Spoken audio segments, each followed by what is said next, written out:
Alright guys, what better day than to talk about rain catchment. And on the rainiest day this spring so far. Spring. It's been raining since 9 p.m. last night and it is 5 p.m. the next day. So that is 20 hours straight. A lot of rain, but much welcomed and very much needed. So we're going to go out the pole barn for a few minutes and we're going to talk rain catchment with you guys. Show you how much it's rained since yesterday and let you know how it's filled our tanks and stuff and why it's important. How we do it, how we filter it, how we use it for drinking and for everything else around the property. Everything we use to make the rain catchment work for us, and how you too can make rain catchment work for yourself. So let's go do it. Is that almost up to over 3 inches? At 3 inches? Holy cannoli! Did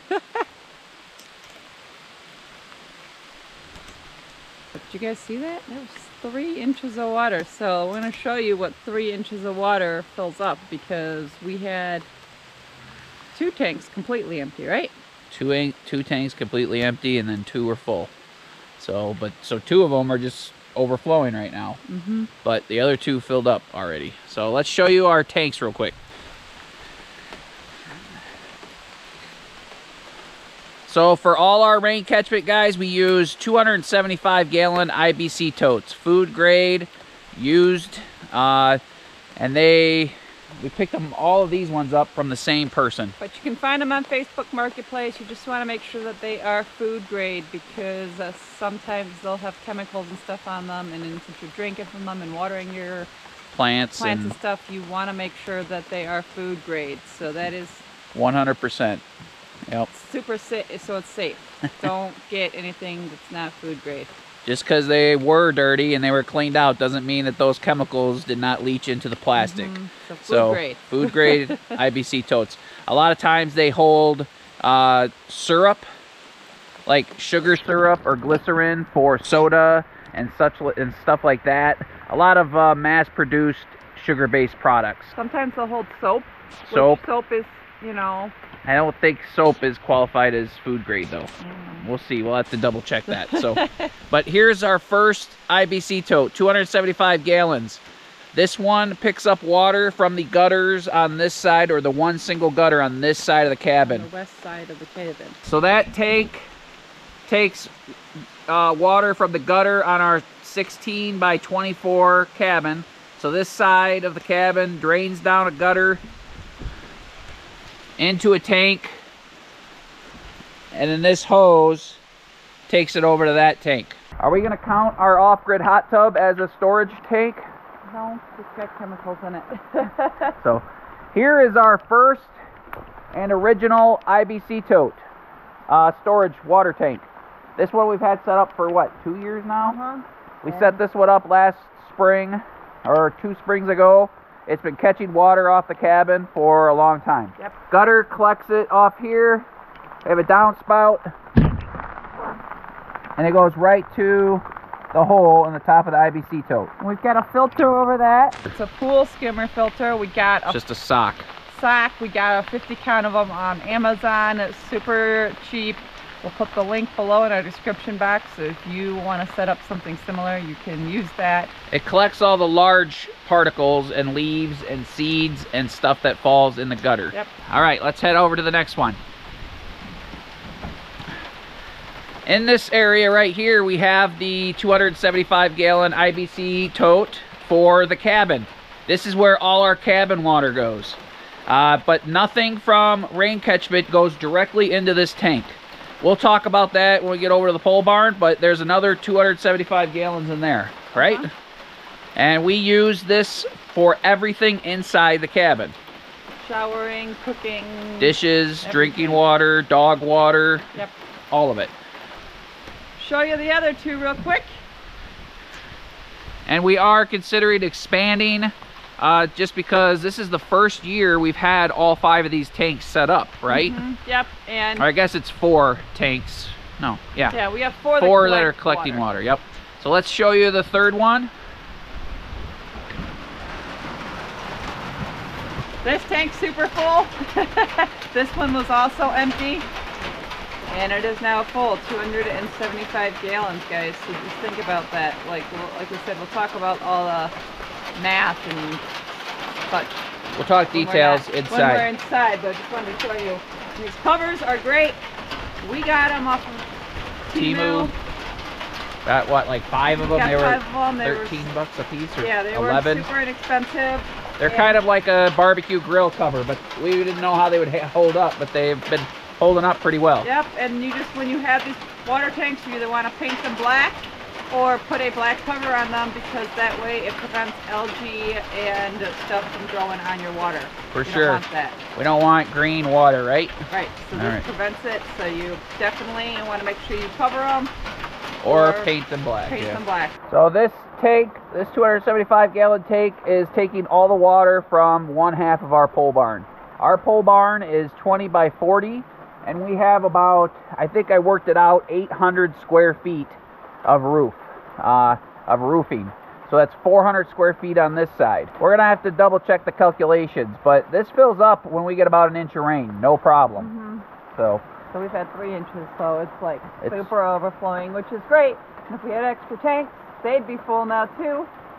So we're gonna make a few additions just for drought, because last summer we had a drought and we had to go get water a few times.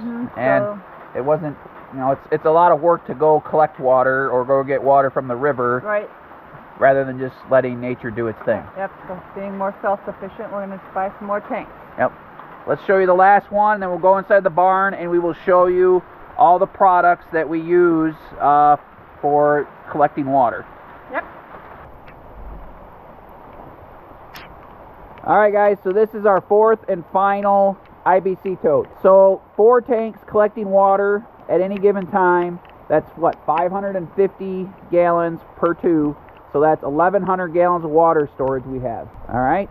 Which, it seems like a lot, but if you water all your vegetables and stuff in the garden, you go through a tank in like no time at all. It's very surprising, but everything needs a good watering. So you might think it's like, oh my gosh, that's a lot of water. What do they do with it all? You might only get rain once a week. Or once a month. You never know.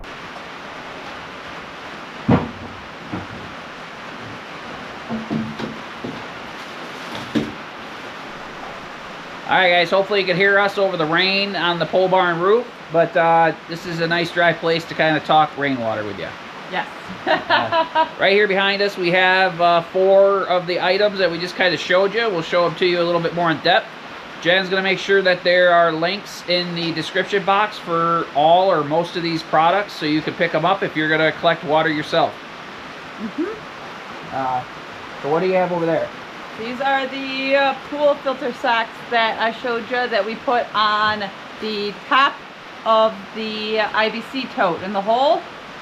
So again, that's going to catch all of the debris that comes from the gutter. Yep. Now these are, like Jed said, just a simple pool skimmer sock. They catch all the big stuff. They do not really collect dirt or filter the water. A lot of IBC tote filters, there are a ton of them on Amazon and different online sources, but they're more expensive, they're a little bit thicker, they're more like a fish tank filter. So they collect a little bit of the dirt.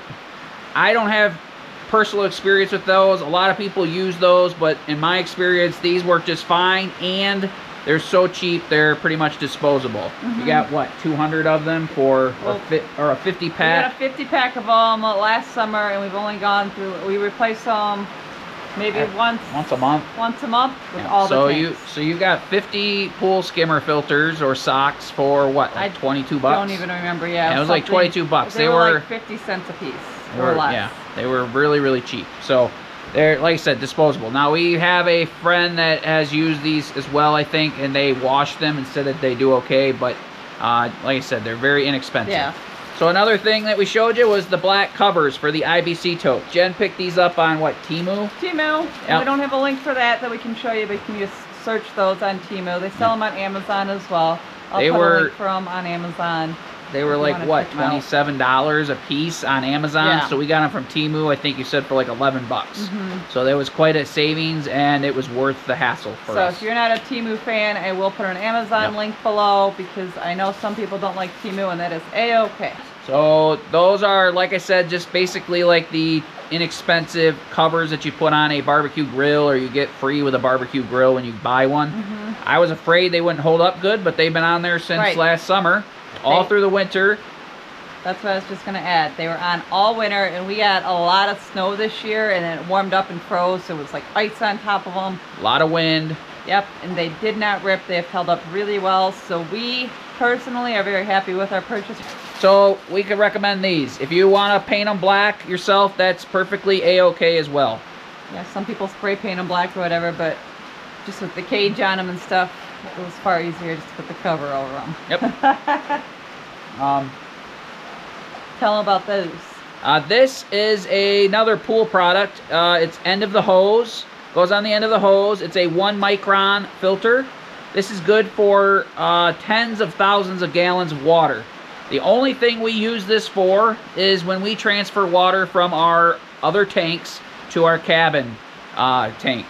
There's no reason for us to hard filter all the water that we're going to use for the garden, right? Yeah, because it's just rainwater, which is naturally falling from the sky, so... And we don't care if there's a little bit of debris or, you know, a few little things in that water that we're going to water the garden with. Right, exactly. So, so we use this, so the water gets filtered one time, going from our extra tanks over to our cabin tank. This is a 1 micron. This gets out a lot of pesticides, which we shouldn't have any of that stuff in there anyway, but I'm just telling you what it's good for. Pesticides, bacteria, stuff like that. But this is just what we use to transfer from the original tanks over to the cabin. Again, you can find those on Amazon. Jen will find a link for these on Amazon for you guys, so it's easy for you to find them, right? Yep, and then it just, the hose hooks to the end of that, and the water just comes out of this, and that's how we fill up our tank. Yep. And the tank itself has like 3 or 4 filters on it before it goes into the house too, before we use it. So the water that we put in the tank that's attached to the cabin also has 2 filter canisters. It has a sediment filter and another 1 micron carbon filter. The name brand on them's DuPont. I think they were like $20 a piece canisters with filters. Those last for 15,000 gallons, so we only swap those once a year. And then the water's safe to use inside, and then all of our drinking water goes through a Berkey before we use it for any drinking or cooking purposes. So it's super, super clean by the time we gets to our mouths. So the water that we use for dishes and showers and washing our hands, all that stuff is just double filtered through a sediment filter and this micron filter and a 1 micron filter that's in one of the canisters underneath the cabin.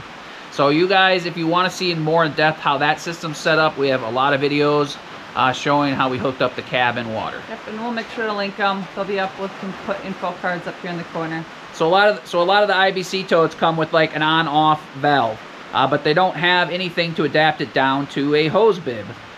So this is an adapter that just crimps on to that outgoing valve, and then it converts it over to a hose bib. So you can hook a regular garden hose to it. That's useful for us to hook up our pump to transfer water. We use that pump for transferring water from one of these tanks or watering the garden. Yep. Right? Make sure you turn that valve off though when you're not using it, because otherwise be sad. It'll still feed through all them hoses with gravity, so you got to make sure you hold the hose up tall or turn that valve off when you're not using it. Something added extra on. Things we've learned. So these are pretty inexpensive. A few of the IBC totes I had originally had a national pipe thread, NPT pipe thread on it from like the plumbing store, so you could thread regular pipe fittings onto it, PVC pipe fittings. But the more recent tanks that we picked up do not have that, and this is a required adapter. And Jen will make sure. Yep. I think that one's actually already in our video descriptions all the time because people ask us about it all the time. So I'll just make sure to highlight it and bring it up to the top for everyone that wants to check it out. I think these were like 2 for 25 bucks. So we'll see what they've gone up to now, just like everything else. But so. This rain catchment's important when you're off grid if you don't have a well. Some people are fortunate to buy a place that has a well or live on water, and we don't have that. So and many people that live off grid don't have that option also. Or be close enough to the main road or have accessibility where they can drill a well. Right. We don't have those options. That's why we do rain catchment. It works for us, and I see lots of questions all the time on Facebook about how people get water when they don't have a well. So this is how we get water. It works well for us. The first couple years we were here, we took an IBC tote in the back of the truck to the river and would fill it halfway and get 150 gallons of water that way. And that was just time consuming because it had to pump into the thing and then we had to transfer it again. So it's so nice now having the rain catchment system set up so we don't have to spend hours of our lives doing that. Well, and the rivers can have contaminants in them that the rainwater doesn't. They can pick up contaminants from animals upstream. Yep, or all chemical spills. Yes, all kinds of stuff. And so rainwater is the best way to go for us, in our opinion.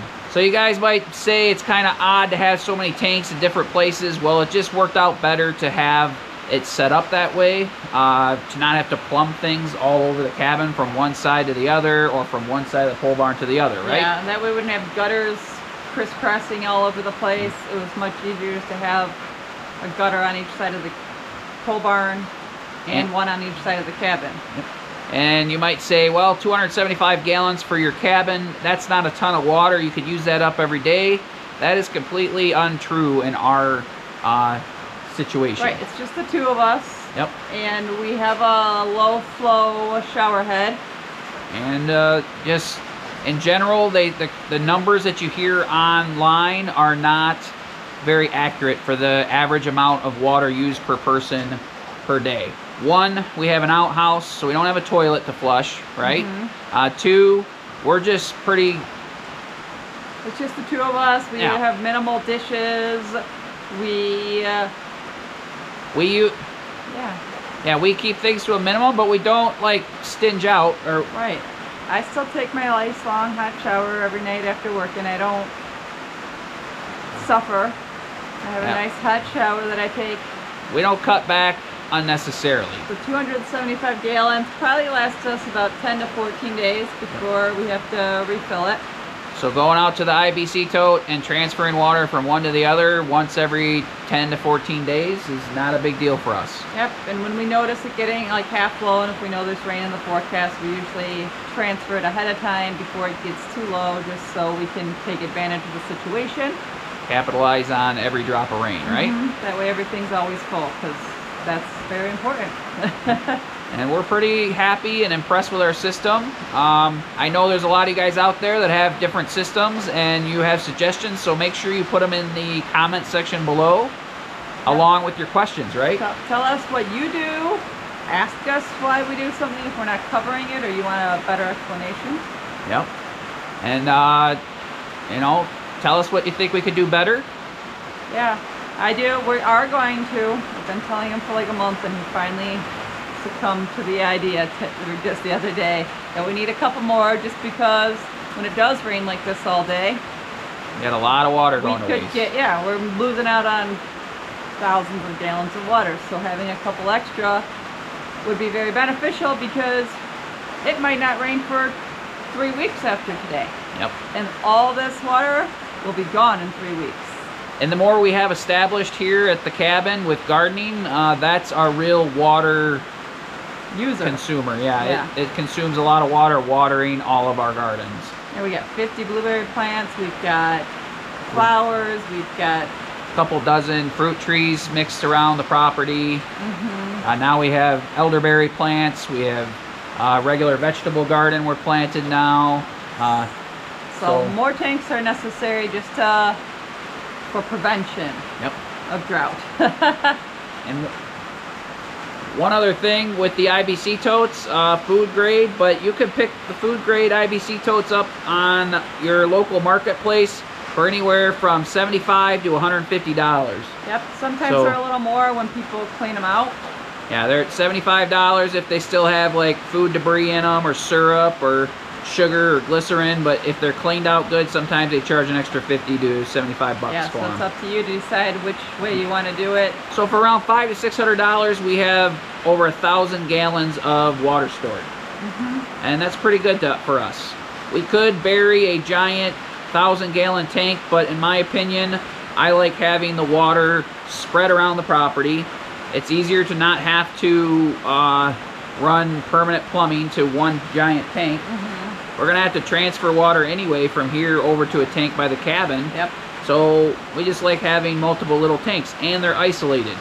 So we can, if we need to, we can sterilize one tank. We don't have to. So it's just a great system, I think. Yep. About once a month with the tanks, we put in what, like a I put about a half a cup of bleach in there. Yep, because that just kind of like shocks it and kills stuff, but it's not gonna like harm you or. Yeah, if we go away for a few days, I'll shock some of the tanks with bleach. Leave the cabin for a weekend or something, we just shock it so it doesn't sit there stagnant and get scummy, because that's worse for you. So guys, the common equation is that you could collect about 600 gallons of water per 1,000 square feet of roof. On the pole barn here itself, we have about 800 square feet. So that means we can collect around 500 gallons of water per 1 inch of rain, correct? Yep, So 1 inch of rain takes care of us for 550 gallons worth of water. Yep, and we have, so I mean, that fills up both our tanks pretty much, which is really awesome. And that's not even including the rainwater on the cabin. So I also worked it out. We had about 500 to 600 square feet of roofing on the cabin that collects water as well. So we get well over another 300 to 400 gallons of water per inch over there as well. With just 1 inch of rain, which is insane. And as you saw, we've gotten 3 inches of rain today, so.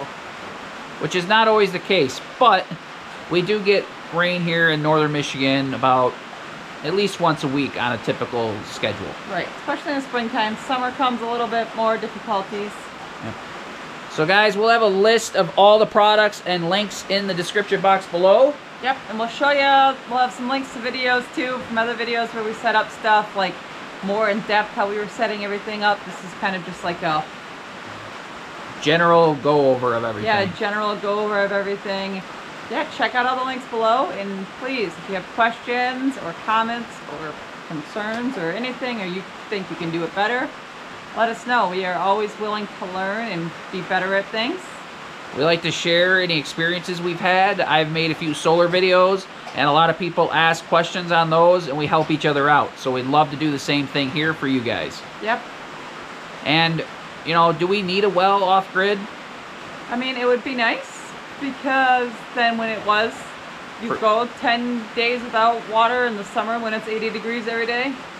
It'd be really nice to have a well, but digging a well up here near the cabin is completely out of the question, because it'd be way too much money. We have Too much money, no accessibility. That's really the big thing. We have no access up here at the cabin. A well truck could definitely not get up here. So maybe down at camp we'll get one day, but then we just have to haul water up or get a pump that pumps it up the hill. I don't know what that's called. So thanks guys for watching this video. Let us tell you about our rain catchment and how we get water here at the off-grid property. Yes, thanks so much. Alright guys, we've all been cooped up in the cabin all day because it's been raining. And I have some psychotic dogs right now. Look we got a smiling timber. That never happens. I had to video it to be proof.